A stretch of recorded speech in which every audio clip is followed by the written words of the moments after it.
আসসালামু আলাইকুম, আমি সাজিদ। আপনাদের জন্য নতুন একটা গল্প নিয়ে হাজির হয়েছি। আশা করি গল্পটা আপনাদের অনেক ভালো লাগবে এবং গল্পটি আপনাদের বন্ধুবান্ধবের মাঝে শেয়ার করবেন। ধন্যবাদ। Love you all. গল্পটি উপভোগ করুন তাহলে।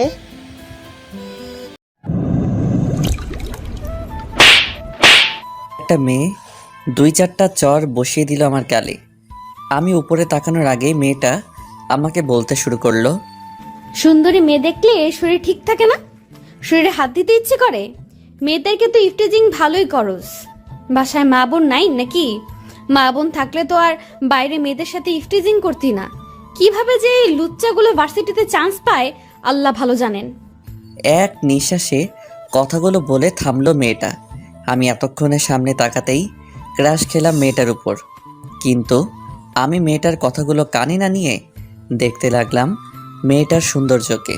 যদিও মেয়েটার কথাগুলো শুনে ইচ্ছা করছিল ২-৪টা চর মেরে হাত পা ভেঙে দেই, কিন্তু তা করলাম না।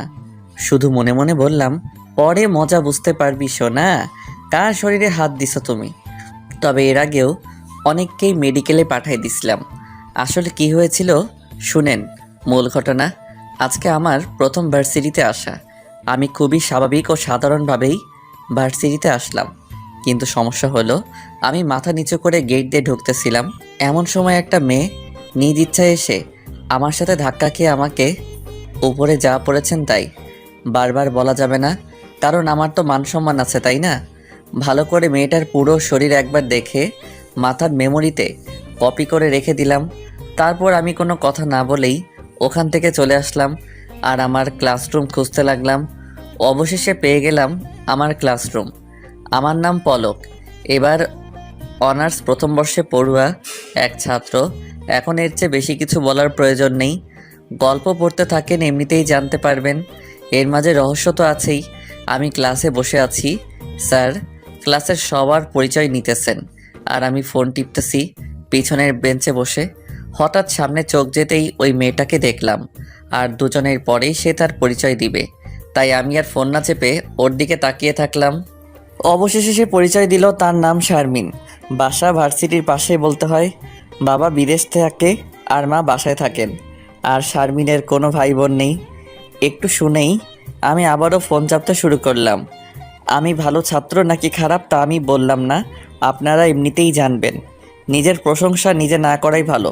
তবে আমি সবচেয়ে পিছনের বেঞ্চে বসতে পছন্দ করি, কারণ আমি স্বাধীনতা পছন্দ করি সব সময়। কয়েকটা ক্লাস করার পরে বুঝতে পারলাম যে শারমিনকে সকল স্যার ম্যাডাম চিনে, আর ছাত্রী হিসেবেও বোঝা যাচ্ছে ভালো। তাই কিছু বলার বা কিছু করার আগে সাবধানতা অবলম্বন করতে হবে। আমি ক্লাস থেকে বাইরে তাকিয়ে দেখলাম রাজীব ভাই মাঠে দাঁড়িয়ে আছে। রাজীব ভাই আমার থেকে 1 ইয়ার সিনিয়র। আমি রাজীব ভাইয়ের কাছে যেতেই সে বলল, কি পলক, এখানে যে কবে আসছো ঢাকায়? আর আমাদেরকে বলনি কেন? আমি বললাম, এই তো কালকে আসছি, আজকে ভর্তি হলাম। কেমন আছেন? ভালোই। তবে তুমি আসবা এখানে আর আমাদের বললা না? এমন সময় শারমিনও ক্লাসরুম থেকে বের হয়। আমি শারমিনকে দেখিয়ে বললাম, ভাই ওই মেয়েটাকে চিনেন? আচ্ছা, তুমি ভাই ভাই করছো কেন? আমি চাই আমার সম্পর্কে কেউ যেন কিছু না জানে, আর আপনিও কাউকে বলবেন না আশা করি। আচ্ছা ঠিক আছে, বলবো না। এখন বলেন, ওই মেয়েকে চিনেন কি? হ্যাঁ চিনি, কিন্তু ও সব কিছু জানি না ওর সম্পর্কে। যদি তোমার লাগে তাহলে ওই মেয়ের 14 গোষ্ঠীর সম্পর্কে তোমাকে দিয়ে দিব। এত কিছু লাগবে না আমার, শুধু ওই মেয়ের সম্পর্কে জানালেই হবে। আচ্ছা ঠিক আছে, তোমাকে বিকালের মধ্যে দিতেছি। আচ্ছা ঠিক আছে, পরে কথা হবে। এই বলে আমি রাজীব ভাইয়ের কাছ থেকে চলে আসলাম। টিফিন টাইম শেষ করে আমার ক্লাসরুমে ঢুকতে যাব, এমন সময় কে যেন আমার পায়ে বাধা দেয়, আঘাত করে। ক্লাসে যারা ছিল সবাই ভাবছিল আমি হয়তো সামনের দিকে পড়ে যাব, কিন্তু আমি পড়ে না গিয়ে ফ্লোরে হাত দিয়ে বুক ডাউন দিলাম। এতে সবাই অবাকই হলো। কেউ ভাবতেই পারেনি যে আমার মতো আনস্মার্ট একটা ছেলে এভাবে বুক ডাউন দিবে। এতে অনেকে হাততালিও দিল। তবে বড় কথা হলো যে আমাকে বাধা দিছিল সে হলো শারমিন, আরও লজ্জা পেল এই কাজটা করে। আমি উঠে শারমিনের কাছে যেতেই আবারও বলা শুরু করলো, এই এই দাঁড়া দাঁড়া, তুই এই ফকিন্নির পোশাক পরে আমার কাছে আসবি না। একদিন যেতে না যেতে এই পেছনে ঘুরোঘুরি শুরু করে দিছে। তোর লজ্জা করে না মেয়ের হাতে মার খেতে? ও তোর লজ্জা করবে কেন? রাস্তার ছেলেদের লজ্জা আছে নাকি আবার?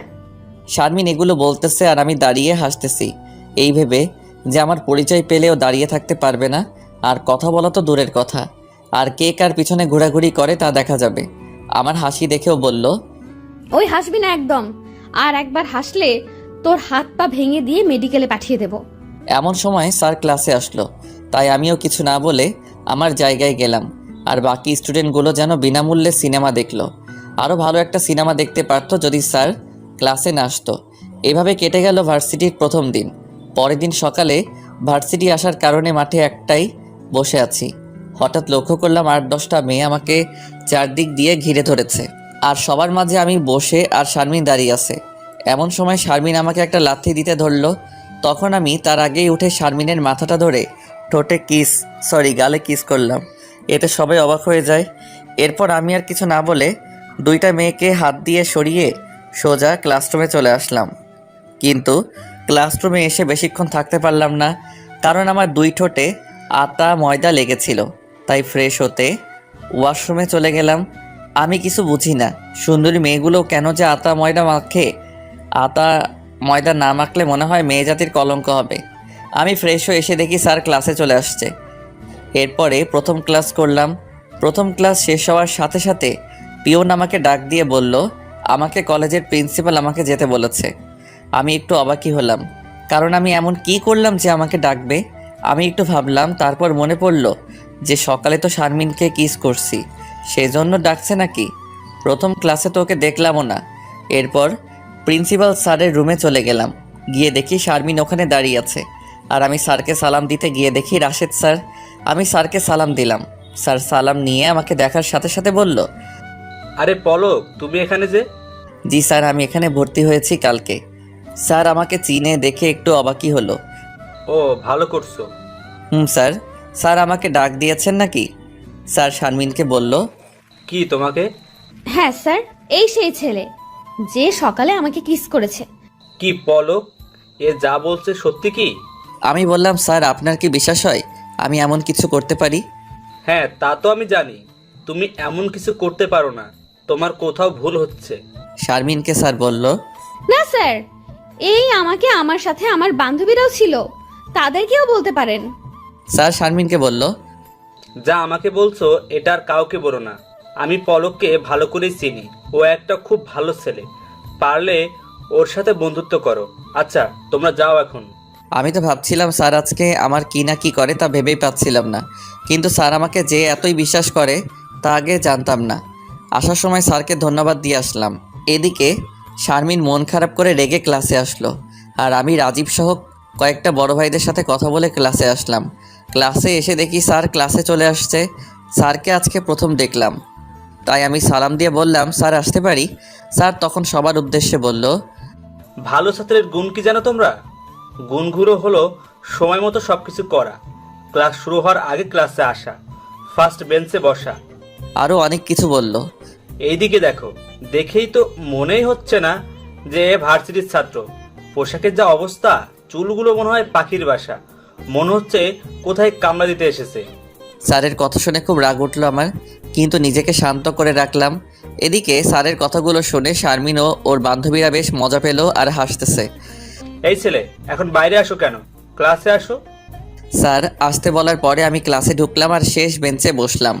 স্যার এক পর্যায়ে বলল, তোমরা কে কে জিপিএ 4 পেয়েছো? ক্লাসের কয়েকজন বাদে সব স্টুডেন্ট দাঁড়ালো। এরপরে বলল, জিপিএ 5 পেয়েছো কে কে? এবার আমি বাদে সবাই দাঁড়ালো। তুমি দাঁড়ালে না কেন?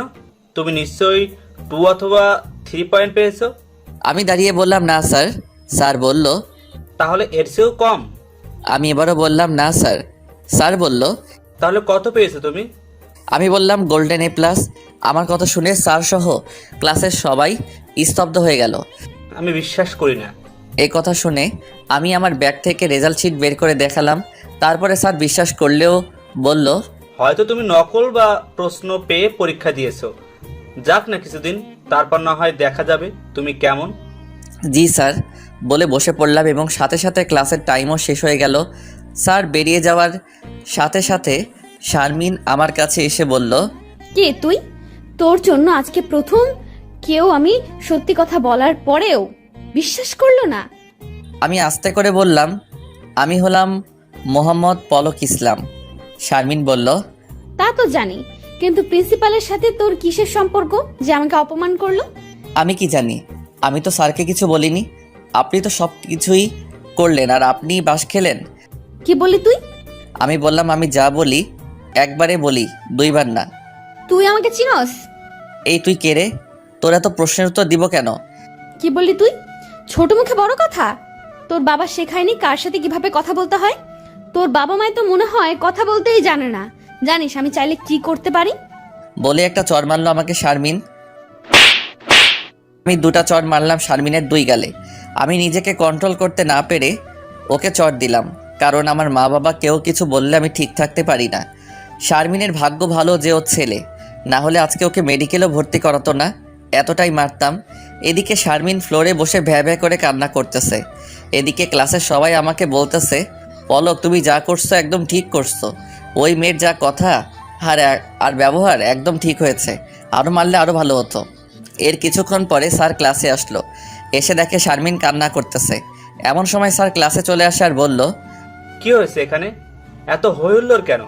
আমরা সবাই বললাম কিছু না স্যার, কিন্তু শারমিন স্যারকে সব কিছু বলল, আরও কিছু মিথ্যা বানিয়ে যোগ করলো।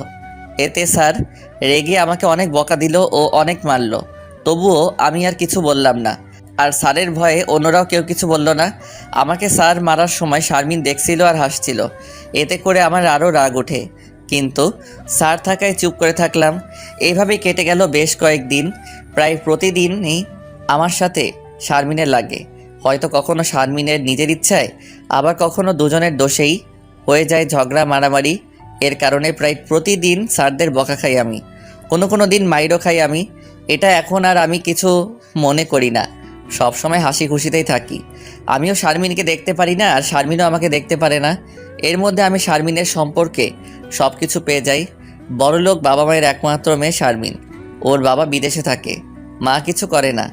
বাড়ি গাড়ি টাকা পয়সা সব কিছু আছে। এখানে ওরা নতুন বাড়ি করছে। যখন যা চাই তাই পেয়ে যায় শারমিন। একবার যেটাও চাইবে তাও নিয়ে ছাড়বেই। আর শারমিনের রাগ ও জেদ দুটোই অতিরিক্ত বেশি। কিছুদিন পরে স্যার বলল, সামনের সপ্তাহে ক্লাস পরীক্ষা নেবে, তাই সবাইকে ভালো করে পড়ে আসতে বলল। আর বলল যে খারাপ রেজাল্ট করবে তার জন্য শাস্তি আছে।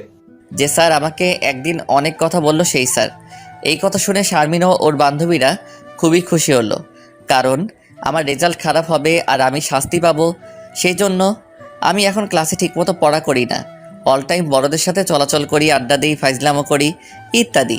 তবে ক্লাসে একটু শান্ত হয়ে থাকি। ক্লাস শেষে শারমিন আমাকে বলল, দেখা যাবে কে ফার্স্ট হয় আর কে শাস্তি পায়। বলে বাসায় চলে গেল শারমিন। আমি কিছু না বলে সোজা বাসায় চলে আসলাম। এর মধ্যে সপ্তাহ শেষ হলো আর পরীক্ষা হলো। পরীক্ষায় পুরো ক্লাসে শারমিন ফার্স্ট। 50 নম্বরে পরীক্ষায় 47 পেয়েছে, আর আমি পেয়েছি 50-এ 27। স্যার আমাকে তিরস্কার করে বলল, আরে মিস্টার গোল্ডেন, এই হলো আপনার ক্যালমা। আরে ওই মেয়েটাকে দেখো, ও তো গোল্ডেন পেয়েছে আর নিজের জায়গা ধরে রেখেছে। তোমার মতো জালি গোল্ডেন না, লেখাপড়া তো পারোই না, আবার ভাব দেখাও। আরও অনেক কিছু বলে স্যার চলে গেলেন। সবাই আমার দিকে তাকিয়ে আছে। মেয়েগুলো বলা বলি করছে, ঠিক মতো আছে, ভালো হয়েছে। বেশি ভাব দেখায়, মনে হয় কি না কি একটা। কথাগুলো শুনে শারমিনের কেন যেন খুব কষ্ট লাগলো। তারপরও আমার দিকে ও তাকালো। এই প্রথম আমার মন খারাপ দেখলো। মুখ গোমরা করে সারা ক্লাস বসেছিলাম। টিফিনের ঘন্টা দেওয়ার পর সবাই বের হয়ে যাচ্ছিল। আমি হঠাৎ টেবিলের উপর খুব জোরে একটা ঘুষি দিয়ে তারপর ব্যাগ নিয়ে চলে গেলাম। এটা শারমিনের চোখে পড়েছিল। শারমিন ভাবছিল আমার সাথে কথা বলবে, কিন্তু এর আগে আমি বেরিয়ে গেলাম। সোজা হোস্টেলে চলে আসলাম। কয়েকদিন আগে হোস্টেলে উঠেছি ক্লাস করার ও পড়ার সুবিধার জন্য। টিফিনের পরে শারমিন আমাকে অনেকক্ষণ ধরে খুঁজলো, বাট পেল না। হঠাৎ আমার রুমমেট পলাশকে দেখে ডাক দিল। এই পলাশ শোনো। হ্যাঁ বলো। আচ্ছা তোমার বন্ধু কই? কোন বন্ধু? আরে পলক। ও ও বললো মাথা ব্যথা করছে, স্যারকে বলে হোটেলে চলে গেল। কেন বলো তো? ও আচ্ছা, ওর সম্পর্কে কিছু জানো? ও এমন কেন? কারোর সাথে কথা বলে না, ক্লাসে তো অনেক মনোযোগী থাকে, তাহলে পরীক্ষায় খারাপ করলো কেন? আরে ও যে পাশ করেছে এটাই বেশি। তুমি তো জানো ওকে আমি আজ পর্যন্ত পড়তে দেখিনি। না পড়তে দেখিনি বললে ভুল হবে, ও পড়ে, কিন্তু কি পড়ে জানো? কোনো দিন গল্প, উপন্যাস, কখনো সাধারণ জ্ঞান, কখনো পত্রিকা বা কারেন্ট অ্যাফেয়ার্স। নিজের বই হাত দিয়ে ধরেই না। আমি বুঝি না, এ কি মানুষ? তুমি বলো ভালো করবে কিভাবে? তা হঠাৎ ওর কথা জিজ্ঞেস করছো? প্রেমে টেমে পড়লা নাকি ওকে অত্যাচার করে? আরে ধুর, এমনি জিজ্ঞেস করলাম। আর তুমি যে কি বলো, কত ছেলে আমার পেছনে ঘুরে আর আমি কি না এই সাইকোর প্রেমে পড়বো? বাদ দাও তো। আচ্ছা ভাই, পরে কথা হবে। এর মধ্যে দ্বিতীয় পরীক্ষা শুরু হলো। স্যার পরীক্ষার খাতা দেখার সময় পাইনি, তাই ক্লাসে এসে খাতাগুলো এক্সচেঞ্জ করে দিল। ছেলেদেরগুলো মেয়েদের কাছে আর মেয়েদেরগুলো ছেলেদের কাছে। ভাগ্যক্রমে আমার খাতা গিয়ে পড়লো শারমিনের হাতে। শারমিনের পাশের দুই বান্ধবী বলে উঠল, ওই দেখ সাইকোর খাতা তোর কাছে। দেখি দেখি কি পাইছে আমাদের সাইকো গোল্ডেন বয়। এর আগে তো ডাইনা পাস করছে, এবার তো আমাদের কাছে খাতা। দেখিস এবার ফেল মারবো। শারমিন বলল। চুপ থাক, দাঁড়া লেখাগুলো দেখি। দেখে তাদের তিনজনের এক্সপ্রেশন ছিল এইরকম। লেখাগুলো ওয়াও, কি সুন্দর লেখা, একদম কম্পিউটার টাইপ মনে হয়। এমন সময় স্যার উত্তর বলা শুরু করলেন। সবাইকে উত্তর মিলাতে বললেন আর নাম্বার বসিয়ে দিতে বললেন। খাতা কাটা শেষ হলে নাম্বার গুনে শারমিনের চোখ কপালে। পলক 50/50। খাতাটা আবারও ভালোভাবে দেখলো নাম্বার কম দেওয়ার জন্য, কিন্তু কোনো ভুল খুঁজে পেল না। এরপর মন খারাপ করে স্যারের কাছে খাতা জমা দিয়ে আসলো। এবার স্যার যার যার খাতা তাকে দিতে লাগলো। শারমিন 48 পেয়েছে। স্যার ওকে কনগ্রেটস দিলেন। হঠাৎ আমার খাতা দেখে স্যারের চোখ চরক গাছ। স্যার ধমকে সুরে বলল, এই খাতা কে দেখেছে? শারমিন আস্তে উঠে দাঁড়ালো। স্যার বলল, কি খাতা দেখেছো তুমি? এই গাধা 50 পায় কিভাবে? স্যারের কথা শুনে শারমিন বলল, ভালোভাবে এই খাতা দেখেছি স্যার, একবার আপনি দেখুন। স্যার শারমিনকে বসিয়ে দিয়ে আমার খাতাটা দেখতে লাগলো। একবার দেখার পর চশমার ফাঁক দিয়ে একবার আমার দিকে তাকালো। খাতা ভালোভাবে দেখে স্যার আমাকে ডাক দিয়ে সামনে এনে বলল, এবারে টিউটোরিয়ালে ফার্স্ট হয়েছে পলক। সবাই তাকিয়ে আছে হাঁ করে। মনে হয় এটা অসম্ভব কিছু। আর শারমিনের শরীরে যেন আগুন জ্বলছে এটা শোনার পরে। ওই দিন ক্লাস শেষ হওয়ার পর আমি ক্লাস থেকে বের হতে যাচ্ছি, এমন সময় শারমিন আমাকে ডাক দিল। আমি ওর ডাকে সাড়া না দিয়ে সোজা হোস্টেলে চলে আসলাম, কারণ আমি জানি যে শারমিন আমাকে কি বলবে, যা প্রায় আমার সাথে ঘটে। পরের দিন সকালে আমি ক্লাসে ঢোকার সময় আজকেও ধাক্কা লাগে শারমিনের সাথে। আমাকে দেখেই রেগে যায় শারমিন আর জোরে জোরে বলতে শুরু করে, এই ছেলে মেয়ে দেখলে এই ধাক্কা দিতে ইচ্ছে করে না? ভেজা বেড়ালের মতো থাকে, মনে হয় কিছুই জানে না। খ্যাত কোথাকার ইডিয়েট একটা। এগুলো বলতে বলতে পুরো ক্লাস এক করে ফেলে। এমন সময় শারমিনের ফ্রেন্ড রাফি এসে আমার কলার ধরে মারতে নেয়। এমন সময় শারমিন রাফিকে বলে, আরে ছাড় ছাড়, এইসব খ্যাত ছেলেদের সাথে ঝগড়া করে নিজের প্রেস্টিজ কেন নষ্ট করো? এগুলো বলে শারমিন ক্লাস থেকে বের হয়ে যায়। আর রাফি আমাকে বলে, তুই চিনিস আমি কে? আর কখনো যেন শারমিনের আশেপাশে দেখি তো দেখিস কি করি। একটা হাসি দিয়ে আমি বললাম, আচ্ছা দেখা যাবে, বলেই ক্লাসে ঢুকলাম। কিন্তু তখন রাফি আবারও আমার হাত টেনে ধরে বলল, কি দেখা যাবে? আমি বললাম, শারমিনের পাশে থাকলে কি করবি? বলে আমার ব্যাগটা একটা বেঞ্চের উপরে রাখলাম। কি করব দেখবি? কি করার আছে করে দেখা। আমি বলার সাথে রাফি আমাকে একটা চড় দিল। আমি একটা চড় খেয়ে রাফিকে ঠাস ঠাস করে 2-4টা চড় দিয়ে বললাম, মারবি আমাকে মার, দেখি কত তোর শক্তি আছে। এই কথা শোনার পরে রাফি আবারও আমাকে মারতে আসলো, কিন্তু আমাকে আর মারতে দিলাম না। আমি রাফিকে মারতে মারতে রক্তাক্ত করতেছি। শারমিনের উপরের সব রাগ আমি রাফির উপর ঝাড়তেছি। হঠাৎ দেখি শারমিন চিল্লাচ্ছে, বাঁচাও বাঁচাও বলে, আর ওর জামাটা অর্ধেক ছিঁড়ে ফেললো। শারমিনের চিল্লানিতে আমাদের ক্লাসে অনেক ছেলেমেয়ে চলে আসলো। তখন শারমিন সবাইকে বলল, পলক আমাকে জোর করে রেপ করতে ধরছিল, রাফি বাধা দেওয়াতে ওকে মারতেছে। শারমিনের এই মিথ্যা কথা শুনে আমি স্তব্ধ হয়ে গেলাম। আর শারমিন এই কথা বলার সাথে সাথে যে ছেলেগুলো এখানে ছিল সবাই আমাকে মারতে শুরু করলো। আমি কিছু বলার আগেই আমি ভাবতেই পারছি না কিভাবে নিজের ইজ্জত দিয়ে মিথ্যা অপবাদ দিল আমাকে। আমাকে সবাই মারতেছে আর আমার 2 চোখ দিয়ে পানি বের হচ্ছে, এটা ভেবে যে আমি এখনও কোনো মেয়ের হাত ধরিনি। আর শারমিন বলল আমি ওকে রেপ করতে ধরছিলাম। এরই মধ্যে স্যার ম্যাডামরা প্রায় সবাই চলে আসলো আমাদের ক্লাসে। আর কিছুক্ষণের মধ্যে পুলিশও চলে আসলো। হয়তো কেউ পুলিশকে ফোন দিছিল। পুলিশ আসার সাথে সাথে শারমিন আবারও তাদেরকে ওই মিথ্যা কথাটা বলল। শারমিনের কথা শুনে পুলিশ আমাকে ধরে থানায় নিয়ে আসলো। আমি ভার্সিটিতে থাকা অবস্থায় অনেকে অনেক কথা বলল। আমি খারাপ, গুন্ডা।